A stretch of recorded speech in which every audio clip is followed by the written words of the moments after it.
Good evening, everyone, and welcome to the webinar today. For me, it's a very, very heartwarming occasion because Ambi has been part of AMA, though externally, of course, but has been our favorite author for years, and I have been part of practically his every launch. So it's an honor for me. And I was just telling Ambi that we will soon call you back with a full house jam-packed session that we have always had in physical format. But to give you a little background about Ambi, Ambi Parameswaran is brand strategist and founder of brandbuilding.com. Spent a large part of his 35-year marketing, sales, and advertising career in helping build FCB Ulka into one of India's biggest ad agencies. An engineer from IIT Madras and MBA from IIM Calcutta, he completed his PhD from Mumbai University in 2012 and advanced management program from Harvard Business School in 2014. A visiting faculty member at leading business schools and a sought-after trainer at corporate seminars and programs. He has served as the president of Advertising Club Bombay and Advertising Agency Association for India. And he has been a speaker at TEDx, Kellogg's India Conference, Jaipur Literature Festival, and many more places.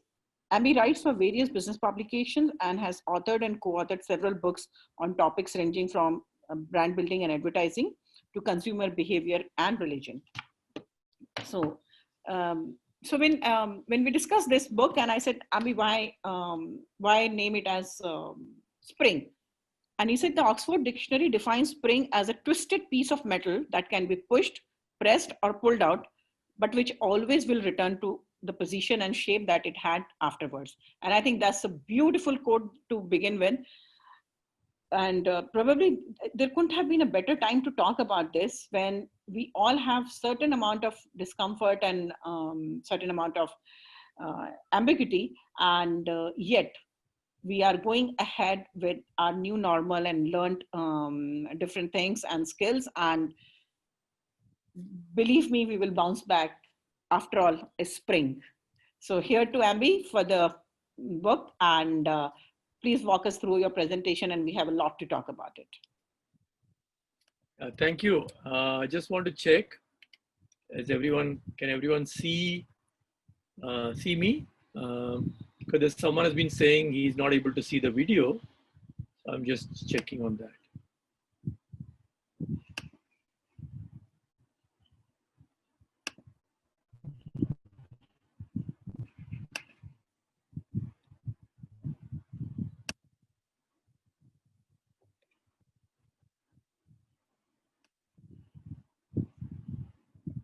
Okay, Krish has been saying he can't see the video. So I'm just checking with him whether he can see me and hear me. So first of all, let me thank AMA for inviting me here virtually. So I decided to, for nostalgia's sake, I put the photograph of your wonderful management center and your logo. So I really miss coming to Ahmedabad. And so let me start by wishing all of you happy Navratra started. So wish you very happy festive season coming up, and may the festive season bring about new hope and new prosperity to every one of you. So thank you, AMA, for inviting me to do the talk, and thank you, Mr. Nair. If you're there, thank you, Rama, for your warm introduction. And so let me, the way we're going to do it is I'm going to do a talk which is based on my book for about 20-25 minutes.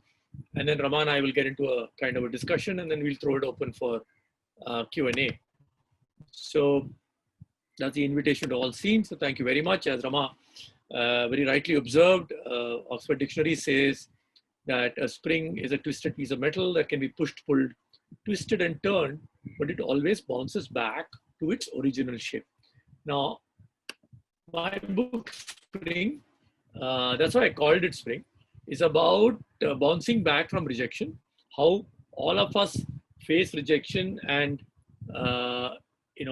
those of us who can bounce back are therefore more successful than those people who kind of take rejection to heart and get into a shell. Now, the question I have is, how agile is your internal spring, and how do you face rejection? And I have a very simple 3-step. Okay, so So second step is process. In processing, maybe you may do it yourself or you may take some help from someone, maybe a mentor, maybe an advisor, someone who can help you process it. And the third and the most important step is to learn. We should learn from every rejection. So the idea for the book is not, something I thought of myself. I was delivering a talk at the Jagran Lake University last year, I think sometime in September, October. And then in the university, there was a girl at the back of the row auditorium who kept putting up her hand. And so by the time the mic reached her, she was actually getting very frustrated. And finally she asked, and she asked me a question that, look, you're talking about all this, you met, at that time I was delivering a talk on my other book, Leadership Lessons. She said, you're talking of leadership, you're talking of meeting great leaders like, Mr. Premji and Mr. Tata, but we are all young people here. We are scared of being rejected. So what can you tell us about rejection? So that got me to think on the spur of the moment. I spoke for about 5-10 minutes on rejection and my own rejection experiences. And interestingly, that got a standing ovation from the 400 strong auditorium we had there. I took that talk and I kind of did a similar version of it when I delivered my acceptance speech at IIM Ahmedabad. IIM Calcutta. I'm Calcutta, not Ahmedabad. IIM Calcutta Distinguished Alumnus Award. And that again got ovation. So I said, yeah, there is something here. And I started thinking and started writing and started putting together stories. So the book is really a collection of about 20 stories. 4 or 5 are from my own life and from people I know. Others are people I talk to. So I spent almost a year reading, talking to people, researching it. And so in the next 15 minutes, I'll tell you some glimpses from the story. So let me start with one of the early chapters in the book, that I was rejected. I was rejected by Hindustan Lever, as it was called then, when I applied to them for my final placement in March 1977 IIT Madras. They asked a very simple question. I gave a stupid answer. I deserved to be fully rejected. Then in March 1978, I was in IIM Calcutta, and again I applied to Hindustan Lever. I was one of the better students there. So I was shortlisted from among 30, 40 of us. I went through 2 rounds of interview, and there was a final interview, 2 of us. And they asked a kind of a tricky question, and I gave a stupid answer. And I was thrown out. I didn't get it. The other person got it because he gave a clever answer. That got me thinking, should I keep trying? They will come back for final placement. Should I try, or should I do something else? What do I want to do during the April, May, June 8-week break we have during summer? I said I wanted to spend time in Kolkata. I wanted to spend time on campus. I wanted to visit various parts of Calcutta which I had not seen. So I looked for a summer placement in a company which had offered summer placement in Calcutta. It happened, there was a small notice saying an agency called Rediffusion was offering summer internship. I met Subhash Chakravarti and Ajit Balakrishnan. I think I was the only person who applied to them. And I liked what they talked about, the world of advertising and how there were new MBAs coming into the world of advertising and changing it.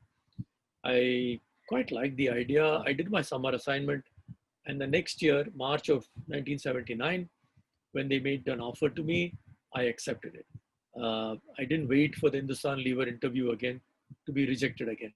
So I accepted it, and that started my journey in advertising. I spent 3 wonderful years in Rediffusion, and then I moved to marketing, spent 6-8 years in marketing, and went back to advertising in FCB Ulka, and I spent 26 years in FCB Ulka. Great, I really enjoyed it. But the lesson which I want to tell some of the young people is, you have this so-called dream company that you want to join McKinsey, you want to join TAS, you want to join Levers, and you get rejected, you get heartbroken. But I got rejected twice by the same company, but I took it as an opportunity to redirect myself, to get to a new area. So that's a powerful tool which you have in you, that when you get rejected, you can actually think and say, I want to change the direction I want to go. But how do you know when you're being rejected? How do you know it is a finality? And I talk about in one of the chapters that you need to understand what is the color of your rejection? Not all rejections are the same. There are some rejections which are kind of polite rejections where you can go back, you can get the job or you can get the acceptance, right? And some are very hard rejection. So I remember I spoken about two people in the book, how someone wanted a job with FCB Ulka.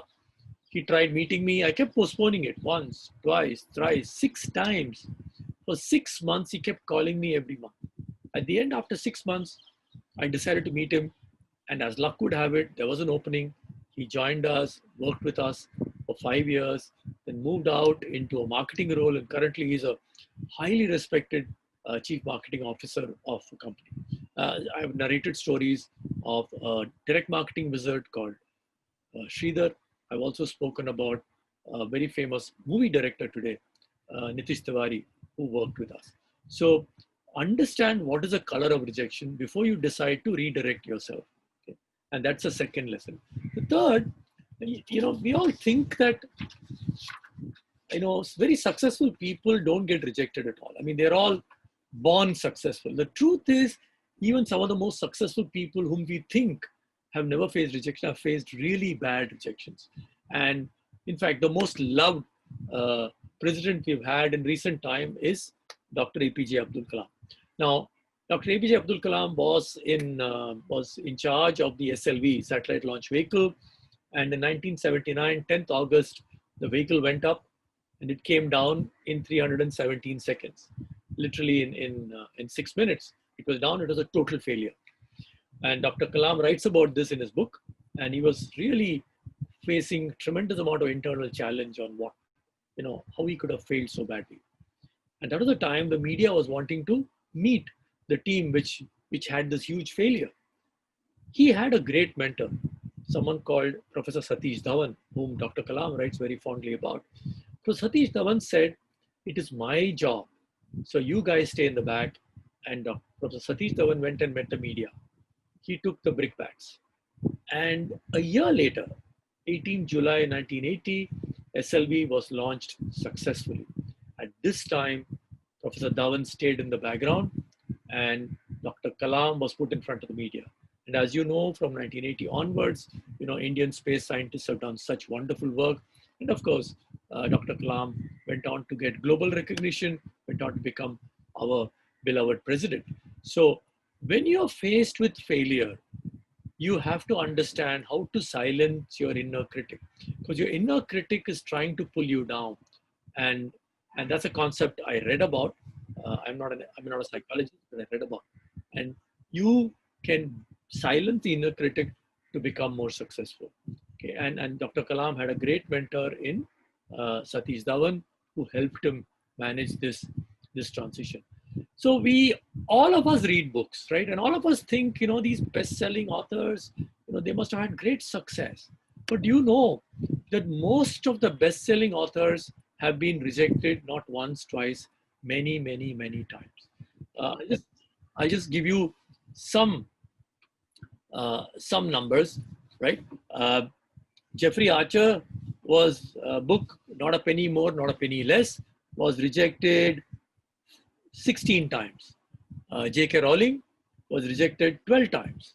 Jack Cranfield, who wrote Chicken Soup for the Soul, was rejected 144 times. Beatles was rejected by Decca Records, saying, boy bands are no longer in fashion. Amish was again rejected many times. So was Stephen King. So was Walt Disney, right? So was Seinfeld. All of them have faced rejection. And I think in the creative field, facing rejection is very, very common. How do these creative people manage to hold on? Even I got rejected, but my writing is not in their league. How do you keep going at it? And they say that in the creative field, you got to have the inner conviction that your work merits publication. And you got to keep trying till you succeed. Of course, you need to have a processing system. You need to have people around you who can keep encouraging you. And then you will face success. So we looked at scientists, we looked at, let's look at a different field. Let's look at VCs. In one of the chapters of the book, I have described the story of a company called Saral Design.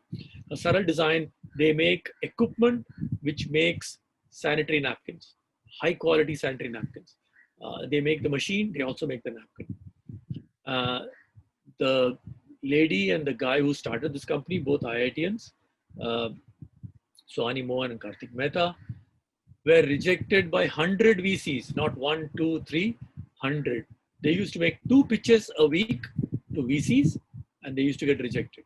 They used to make repeat pitches, change the spreadsheet, change this, rejected, rejected, rejected, rejected. But they kept going, kept going, kept going. Till one day they met someone who told them, look, you're pitching it all wrong. And from that day, they changed their pitch.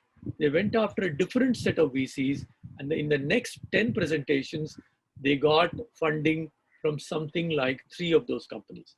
So amazing turnaround story, all because they found someone who could advise them on how to reorient their pitch. So if you're a startup entrepreneur, if you get rejected, remember you need mentors.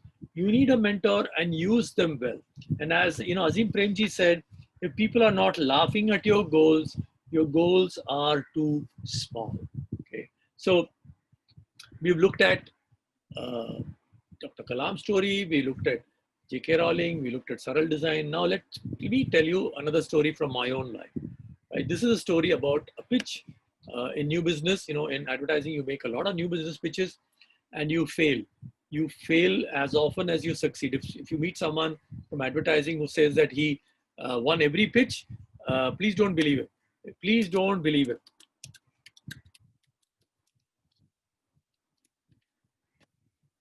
And you win, you lose, right? So this was, I think, July of 1997. A new company called Hyundai was coming into the country, and they called 6 or 7 agencies for a pitch. So we flew down to Chennai, 5 or 6 of us, with a campaign, and we presented everything. And then when we walked out, I was talking to my colleagues, saying, "Boss, this is not working. I think we didn't do a good job at all." Somehow, in the presentation, you get that feeling. And when I came back and we started sitting and talking about it, we said, look, we are completely unprepared to make a pitch of this size. Auto business is very big, and we are really unprepared to go and make a pitch to this kind of a sector. We don't know enough about the sector. We don't know enough about these things.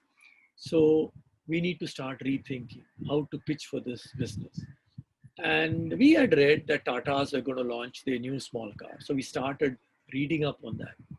And I've described the whole story in my book, how we started engaging with Tata Telco then, even before they had decided to call for an agency pitch. We met them, got them involved in a case study competition. And finally, when the pitch was called in May 1998, we were there. We had done a huge amount of homework. Huge amount of homework. So there were 14 agencies which had called for the pitch. And we were the first agency to present. The pitch process took a month. At the end, they said, look, the account is yours. And they said, no one matched your depth and your width of knowledge and understanding of what the Indian car buyer wants.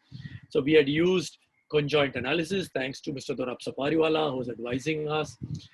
We had used multiple campaigns. We suggested direct marketing. We suggested a lot. And interesting thing is, the agency which won the Hyundai account could handle the account for only 5 years. After that, Hyundai brought their own agency to India. And the account moved away from this agency to Hyundai's own agency. But in the case of FCB Ulka, we handled Tata Motors for the next 15 years. I personally worked on it for something like 14 years of my life there. And the company continues to work with Tata Motors. So the lesson is that after every rejection, capture the learnings and figure out what you did wrong and try and do it better the next time. Okay, so we've looked at advertising. Let's jump and go to a completely different lesson. This is from sports, and I spent time talking to several sports personnel, including Viren, who's an Olympian, who's captained the Indian Olympic team. And he pointed me towards Geet Sethi's book. Geet is from your city, of course. And in his book, he's recounted in 1998 a story about Rahul Dravid. Rahul Dravid had been dropped from the one-day international team of India. What did he do when he was dropped? Was he sitting at home, crying, cribbing, cursing? No. The next week, he was out there in the stadium, in Bangalore, in the stadium, practicing with a trainer to improve his upper body fitness. And Geet talks about it, and that he saw this, and he was shocked. He was a guy who's been dropped, who's been rejected, but he was there practicing as if he was playing the match the next day. What happened later, of course, is history, right? In the 1999 World Cup, Rahul Dravid was selected and was the highest run getter among all the teams which played that year, right? So Viren says this very rightly, that in sports, there is nothing like permanent rejection. There is nothing like permanent black mark. You get rejected today, you can get picked for the biggest match tomorrow. And that was a big, big lesson for me, that if you get dropped from the team, don't curse, but practice doubly hard. Okay. The other interesting thing which I found was the concept of rejection resume. A professor whose papers kept getting rejected and his job application kept getting rejected actually wrote a rejection resume. This is what I did. I got rejected here. I got rejected here. I got rejected here. Why does it make sense to write a rejection resume?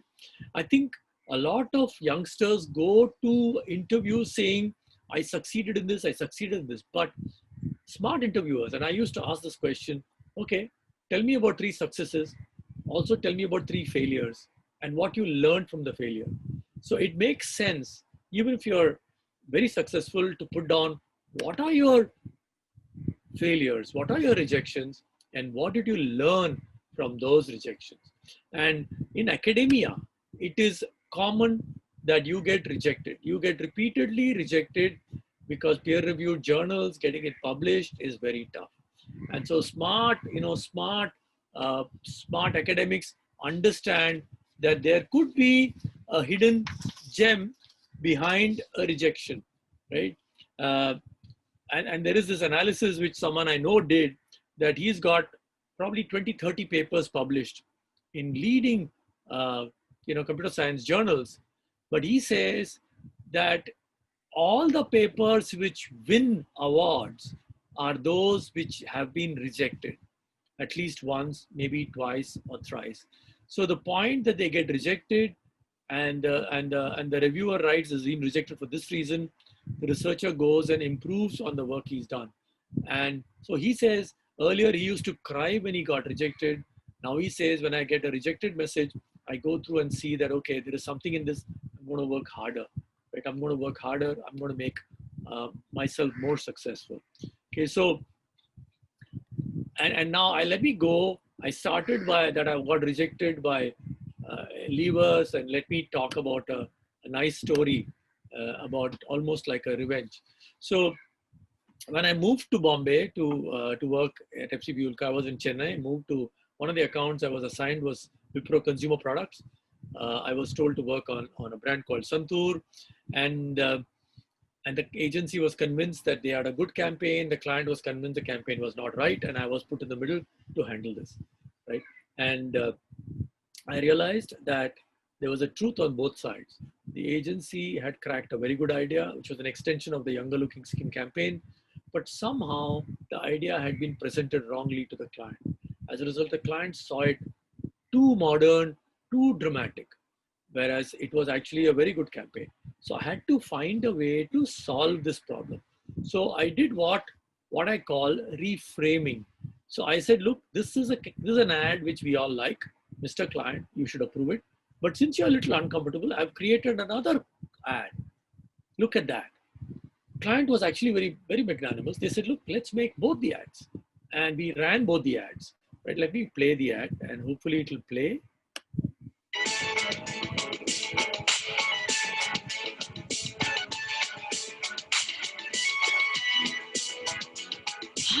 ये खूबसूरत है पहले कभी नहीं देखा इसे excuse me कौन से कॉलेज में हो कॉलेज और मैं मम्मी इस इसकी त्वचा से तो उम्र का पता ही नहीं चलता। चंदन और हल्दी के गुण समाये संतूर, त्वचा कुछ और निखारे santoor santoor santoor santoor.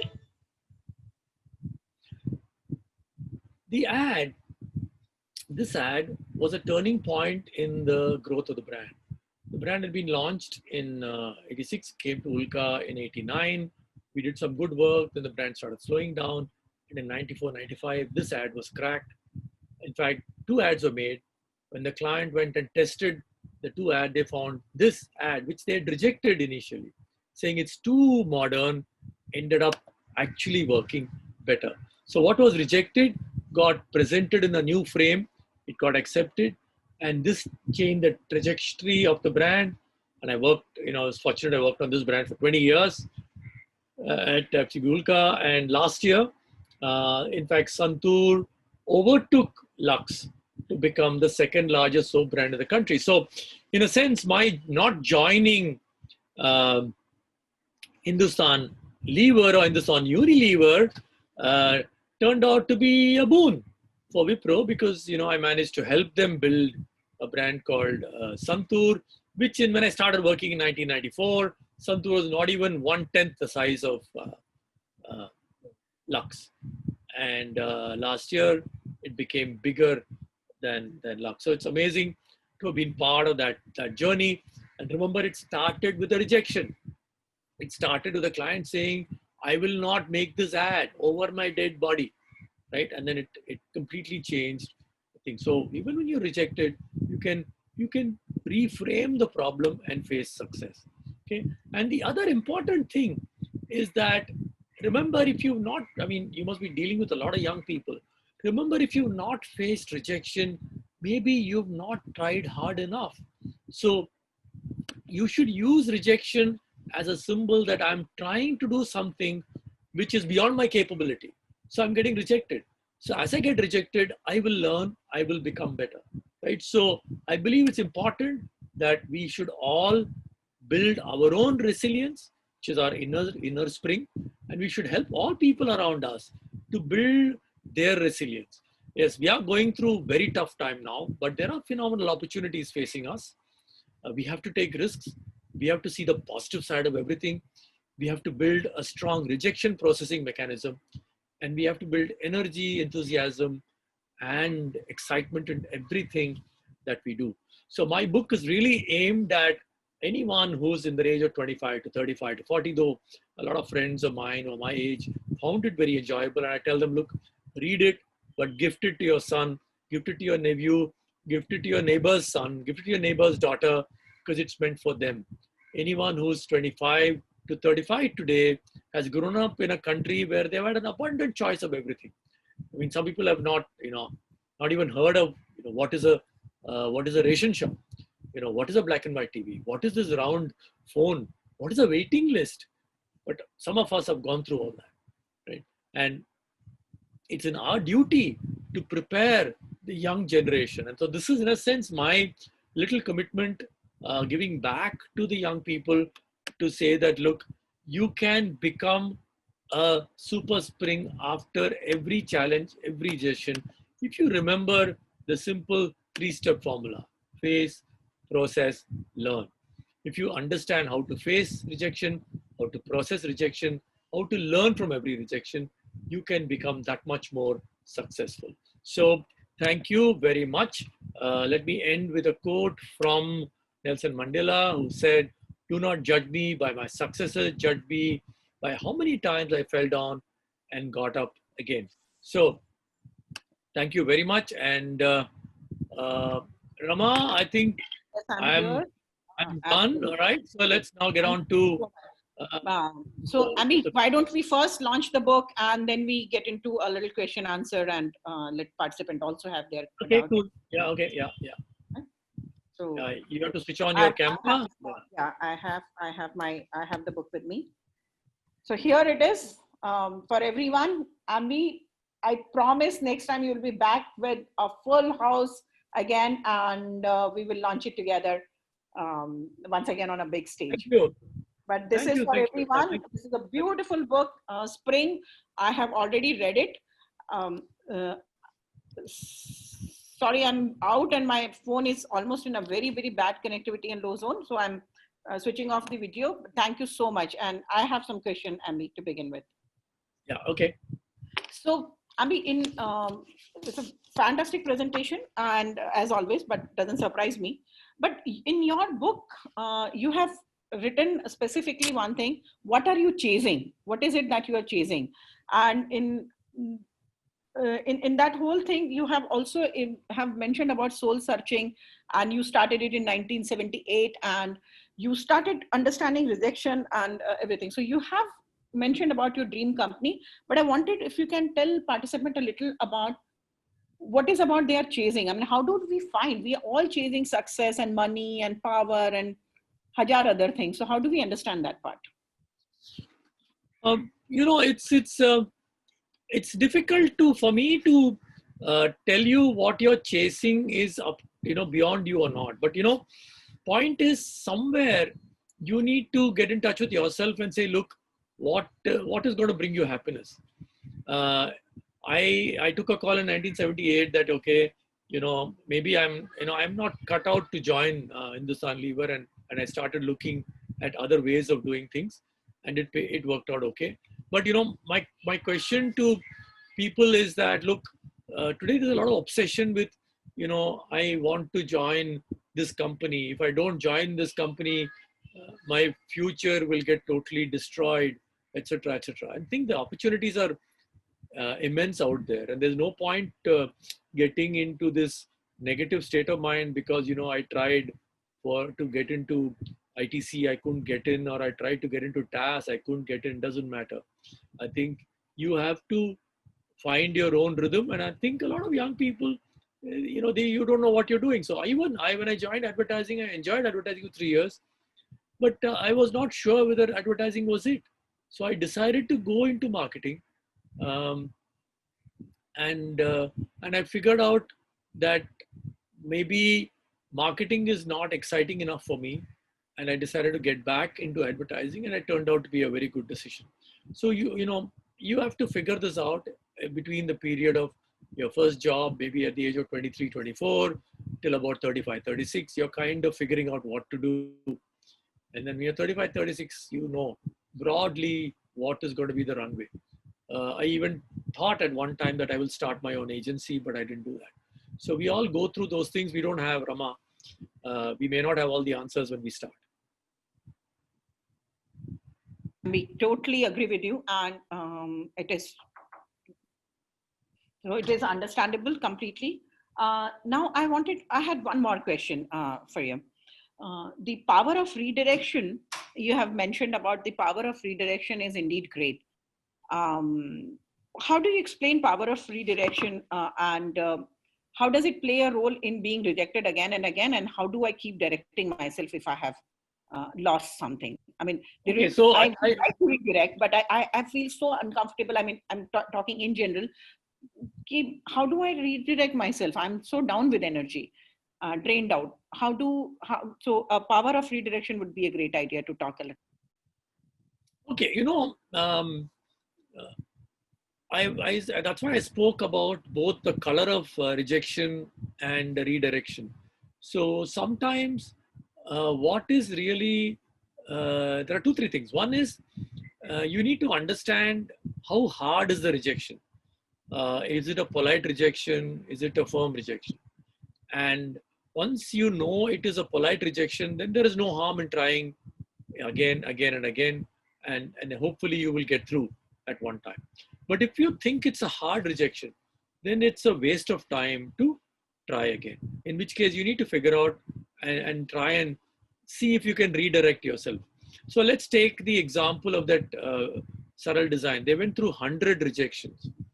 But later when they figured out what they were doing wrong, because a mentor told them what they're doing wrong, they realized that maybe they should not have gone, like this, like mad, startup entrepreneurs making presentation after presentation after presentation. They were saying, we regret that. We should have stopped after 10 presentation and said, what are we doing wrong?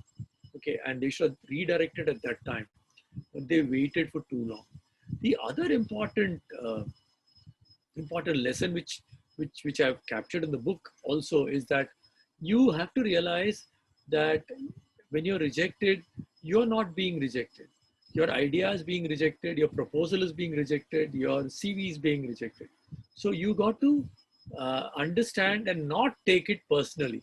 The rejection should not be taken personally. And if you can have that maturity, that uh, and I remember this very interesting little story I've talked about in my book, that this Tamil author Jayakantan says this, very nicely. Uh, in After one of these, someone walked up to him and said, "Look, in this book, this lady called Sujata, doesn't marry this guy. This guy has waited for her for 10 years, but she doesn't marry him in the end of the book. Why did you let her walk away?" He says, "I didn't let her walk away. She walked away." Right? This is a story the way it happened. I'm only the narrator. And so he was saying, "Look, that is a book which is out there. I'm no longer in the book. I'm out of the book." Right? Similarly, when you're giving your proposal, you're not in the proposal. You're not the proposal. You're out of it. So don't take it personally is a simple advice I can give, Rama. Thank you. Thank you, Ambi. I think it's a very, very beautifully narrated. But I can't kind of resist asking one more question, and then we will move to participant question. You have mentioned about support system in the book also, and the presentation as well, that there's a very crucial thing to have a support system. How do you share your news of rejection, feedback, everything? A little about how do we build a support system other than parents. Usually young people tend to fall back on friends who are as experienced or inexperienced as they are, or something. So how are we going to do that? So a little on that, please. Okay, so a support system depends on which sector you are in, right? So like you said very rightly, the simplest support system are your parents, right, who can advise you. The next level of support system, if you're in a job, could be a colleague, could be someone who is a well-meaning colleague who can give you advice, right? Whereas if you are, and of course in companies today, if you're a senior executive, it makes sense probably to get an executive coach. Though I'm plugging for it, I'm a trained executive coach. I'm a certified executive coach. So it makes sense to have an executive coach to say, look, this is a problem I'm having. What should I be doing? How do I face this? This is a rejection I faced. And in the area of sports, it always makes sense to have a support system. And I've quoted Politeri, who is probably the world's #1 tennis academy person, who's trained so many Grand Slam winners, who says that you need to have a support system. And the support system has to be consist of people who can tell you where you're going wrong, and you should be ready to listen to them. It's not just enough to have a support system who keeps saying to you're great, you're great, you're great. Then you might as well not have the support system. So your support system has to be someone who can walk up to you and tell you you're doing this wrong. And I was fortunate in my company, I had a few colleagues and a few people who reported to me, who could walk up to me and tell me, I'm sorry, what you're wanting to do is wrong. I'm sorry, this is not going to work. We failed because of this reason. So you got to have a support system and you got to listen to that support system. So if you are starting out in a career, maybe people who studied with you are part of your support system. Maybe the company you worked in, you found someone whom you admire a lot. So he can be your support system. He can be your mentor. Maybe even after you leave the company, you can still call and take advice. Yeah.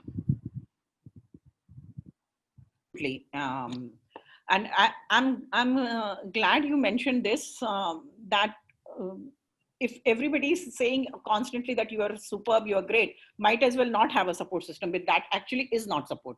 It is actually kind of over pampering, or somebody giving you complete false feedback, which is worse than having a no support system. So I think that's a wonderful thing. Let's have participants are now asking question, and I would let you answer some of those questions. So Radhika, would you read out Yes. for us? Yes, sir. Yes, ma'am. Thank you. Then first question comes is that, is there a limit to number of times we are rejected? And how to figure out to change our viewpoint in right direction, as rejection itself is very negative. I'm sorry, I didn't get the question. Is there I'll repeat it, sir. Yeah. Is there a limit that how many number of times we are rejected? There is a limit.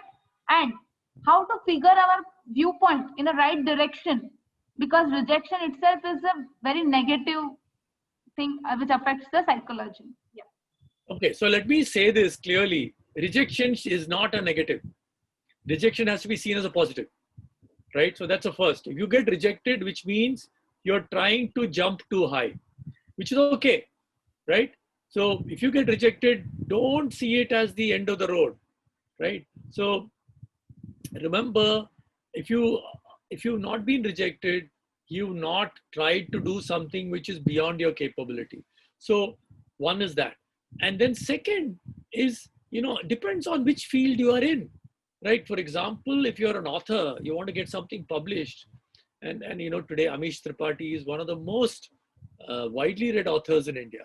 But when he went to publishers with a book, with his script, the first book, the publishers, 7 or 8 of them said, what is this? Is it mythology? No. Is it some other kind of fiction? No. It's something like a mix. So we don't know whether it will work. So then he managed to get his agent to actually print 1,000 copies of the book. And those 1,000 copies of the book got sold out within a few weeks. And then the publisher said, oh, wow, this looks like a new genre. So in the creative field, you got to realize that rejection is a powerful force.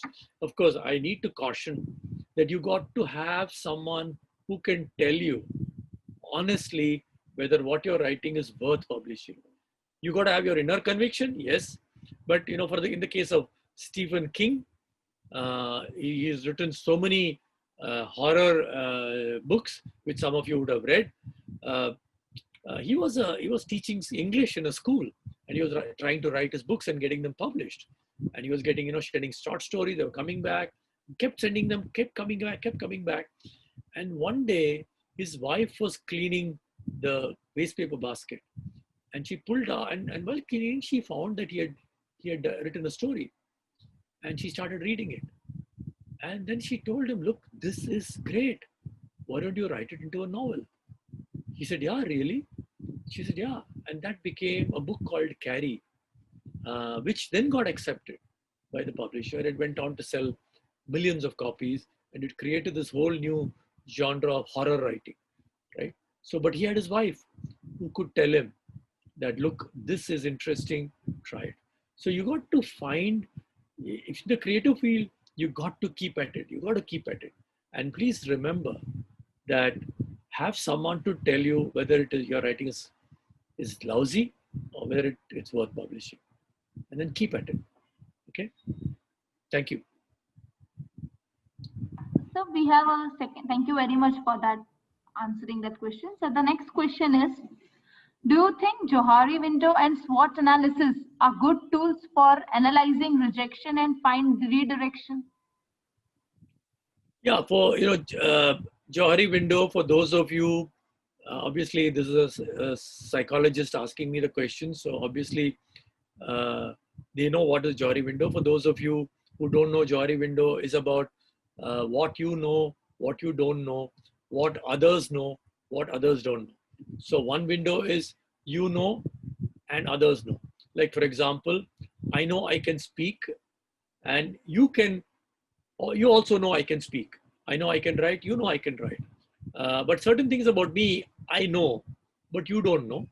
And certain things about me, you know, but I don't know, right? So in the rejection framework, I've not looked at the Johari window anywhere, but the fact is Johari window is a good system to have, because that's why a mentor is useful. A mentor will know things which you don't know, right? Mentor may be able to tell me that, look, your stories are too self-centered. Like, for example, and I'll give this, for example, we're writing this book, and this is my 10th book, right? I mean, you can tend to get repetitive. So I have my wife who's my critic, and I have my agent, I have my son. These are my big critics. So one of the things my wife said, look, you're writing the same story again and again, so please don't repeat your stories. So I vowed when I started writing, I thought every book I'm writing new stories. I said, no, I'm repeating some of them. And therefore I said, look, in this book, I will not have more than 2 or 3 stories. I think two advertising stories from my FCB Ulka days, which I repeated today. One is the Santur story, other is the Tata Indica story. Those of you who read my other books will know that there are a lot more stories, but I have not brought, I said only 2 stories, right, which I kept. All the other stories are from my days. And first of all, again, I said, look, this is not a book about me. This is a book about people whom I know, people whom I've met, people whom I've read about, people whom I talked to. So if you have 20 chapters, in 3 or 4 chapters, I'm there. In 10 chapters, I'm not there, right? So that's the input I got. That's a Johari window, which they know, I don't know. I thought I was writing fresh things. Every time I'm writing a book, it's a totally new book. They said, no, you're repeating. Stop repeating. And so I removed, I had actually 10 ideas, 10 stories from my FCB Ulka days, which I wanted to put into this book. I chopped all of them out. I chopped them, and I kept only 2 because I love those stories. Those 2 I kept because they're rejection stories. And there are many other rejection stories. Those of you from advertising know that, rejection is par for course. There's so many rejection stories. I said, no, keep all of them out. Only 2 advertising stories, which I didn't do it. Thank you for asking the Johari window question. My Johari window advisors, both my agent and my wife, said, sorry, you're repeating yourself. So actually I was quite delighted that, another senior professional did a review of the book, and he said, this is my best book ever, which I quite like, because, a lot of time when you're writing first book, second book, third book, people say, Arey yaar, this is not as good as your last one. So I got a call from my first boss, the person who recruited me for the summer assignment 3 days ago. He's in Kolkata. He read the book. He started reading it. And he said, I've read Ambi. I've read 3 chapters. This is your best. So I said, look, I hope that this opinion stays till the end of the book, right? You're only at 3 chapters, Subhash. I'm worried. He said, no, I think the way it's going, this should be good. And he's the one. The book I published earlier called Nawab Nudes Noodles. The earlier title I had was Nawab Nudes Navel. So he said, look, Ambi, that looks sleazy. That is sleazy. You can't say nudes, navels. You can't. This is not your style, yaar. Rethink. Again, I thought very smart, right? But that's a Johari window thing there, right? So someone said, no. And I changed it to noodles. And that turned out to be a very good and a very sensible decision. So thank you. That was a good question. Thank you very much. For once, I'm starting my video. So Ambi, personally speaking, I love Nawab News and Noodles. Those who have not read it should take it from Amazon. Spring is also available on Amazon. And the second book I'm absolutely in love with is Sponge. I mean, the amount of storytelling that you have done in that is phenomenal. And I think that's superb. Radhika, do we have more questions? 2 are there. I'll just quickly just read it out. Sure. At times, sir, we don't we have to keep attempting and keep trying till the opportunity and timing matches, at least in marketing, by law of average? Yeah. I think, I'm not saying don't try, because you have to keep trying. But you have to, there is this old story, right? A genius learns from other people's mistakes. A normal man learns from his own mistake, and the fool never learns. So I repeated that story about Saral Design because they pitched 100 times and they didn't succeed. But then someone gave them advice on what they were doing wrong. After that, when they pitched 10 times, they won approval 3 of those 10 times. So you got to realize what you're doing, because if you keep making the same mistake, you will keep getting the same result. So you have to at one point say that, look, there is something fundamental I'm doing which is wrong. Like, in the case of Hyundai, after the Hyundai pitch, if we had gone and done a similar pitch for Tata Motors, we wouldn't have got the account. We had to do some serious rethinking, saying, this is not going to work. We need to rethink. And fortunately, we got the account. Right? But suppose we had not got Tata, then we would have thought again, saying, look, this is not working. We need to do something else. What can we learn? So remember, face rejection with confidence, process rejection with some help from outsiders if required.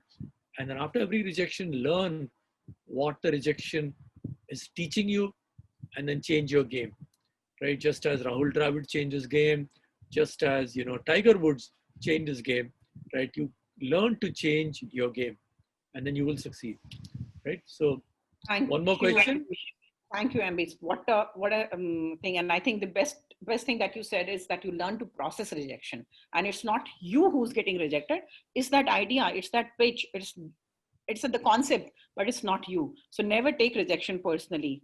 Radhika just sent me a message that this was the last question they had. Okay. I think I always get stuck when I'm thanking you. Personally, I've always been a good speaker, but I think whenever it comes to thanking you, I'm always spellbind. First thing, the session that you take, the storytelling you do, I'm so mesmerized and I'm so submerged in that it takes me a while to come out of that and then say thanks. And but yeah, sure. On behalf of Ahmedabad Management Association, we are very grateful for you to always come back to us and do this. And those who are have not noted down yet, I think I personally recommend buying Spring from Amazon, and also Sponge and Nawab Noodles and Noodles. All of them are available on Amazon. And yeah, so Ramat, so let me just conclude by thanking you for moderating this session, for Mr. Nair for inviting me, and Adhika for doing the Q&A. So it was very, very enjoyable. I know that it is not like a full house which AMA has for all its shows, but we are living in tough times and it's a Navratra season. So I know people are busy. I don't know whether Garba and all is happening in Ahmedabad. No. Aapne dukti rak pe haath rak diya. They are not happening. So we are pretty saddened by that. But as I said, next year, not only Garba, all the fervor of Navratri and you'll be back at AMA and we'll do the full house launch again. Thank you very much. I think the book is available both as a book form, it's available as Kindle, and also for those of you who like Audible, it's available in an Audible audio book form. So it's available that way. And my request to those of you attending it, if you have young people in your family or close friends who are in the age group of 25 to 35 or 40, then this book is written for them specially. And I'll be grateful if you share the word about this book with them. So once again, thank you for your patient listening. Thank you for coming over. On behalf of AMA, I thank all the participants who took out time today. And I know in a normal Gujarat time, we would have been dressing up and getting ready for Navratri, but soon, until next year, that would be hopefully true too. But thank you so much for coming to AMA webinar, and please keep coming back, because I always say that we are here because you are here. And once again, on behalf of Ahmedabad Management Association, I thank you, Ambi, and thank all the participants. Thank you so much for having us. Thank you. Thank you. Bye. Thank you, ma'am. Thank you, sir. Thank you, all participants. With your permission, I end the meeting. Good night. Yeah. Good night, sir.